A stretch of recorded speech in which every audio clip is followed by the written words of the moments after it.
Hello hi guys.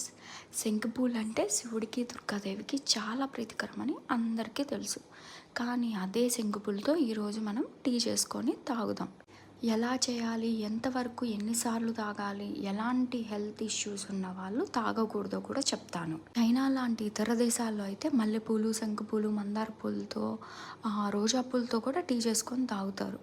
మనమే వెనకపడ్డామా అనిపిస్తుంది అవి చూస్తుంటే. సరే, ఎలా చేసుకోవాలో చూసేద్దాం.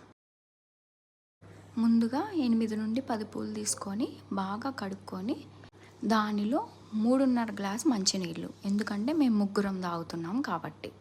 నీళ్లు పోసి స్టవ్ మీద పెట్టేద్దాం, సిమ్లో పెట్టేయండి. పూల రెక్కల మీద ఉన్న రంగు పోయే వరకు మరిగించుకుందాం. అవి బ్లూ కలర్లో ఉంటాయి.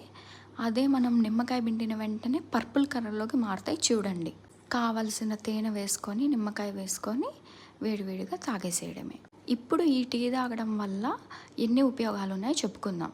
మెమరీ పవర్, కాన్సన్ట్రేషన్ పెరుగుతుంది, స్ట్రెస్ తగ్గుద్ది, మంచిగా నిద్ర పట్టుద్ది. అంతే కాక యాంటీ ఆక్సిడెంట్స్ కూడా పుష్కలంగా ఉంటాయి. బీపీ పేషెంట్స్కి బీపీ కంట్రోల్ అవుతుంది కూడా. స్కిన్కి, హెయిర్కి చాలా మంచిది. అంతేకాదండో, ఈ పువ్వులని బట్టలు కలర్ డయ్యింగ్కి కానీ ఫుడ్ కలర్గా కూడా యూజ్ చేస్తారు. ఉపయోగాలతో పాటు నష్టాలు కూడా ఉన్నాయి, అదేంటో చెప్తాం. ఈ టీని అతిగా తీసుకోకూడదు. రోజుకి 1 లేదా 2 సార్లు మాత్రమే తీసుకోవాలి. అతిగా తీసుకోవడం వల్ల నీరసంగా ఉంటుంది, అరుగుదల కూడా తగ్గుతుంది. లో బీపీ ఉన్న వాళ్ళు తీసుకోవడం వల్ల బీపీ ఇంకా డౌన్ అయ్యే ఛాన్సెస్ ఉన్నాయి. అందుకని లో బీపీ పేషెంట్స్ అయితే వద్దు. ప్రెగ్నెంట్ లేడీస్ కూడా అవాయిడ్ చేయండి. ఎలర్జీలు ఉన్న వాళ్ళు, స్కిన్ ఎలర్జీ ఉన్న వాళ్ళు కూడా తీసుకోవద్దు. పెద్దవాళ్ళు ఊరికే అనలేదు, మితంగా తింటే అమృతం, అమితంగా తింటే విషం అని.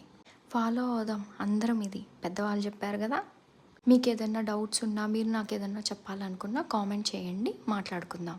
Thank you for watching. నష్టాలైనా లాభాలైనా అన్నీ తెలుసుకోవాలి, మాట్లాడుకోవాలి అనేదే నా ఉద్దేశం.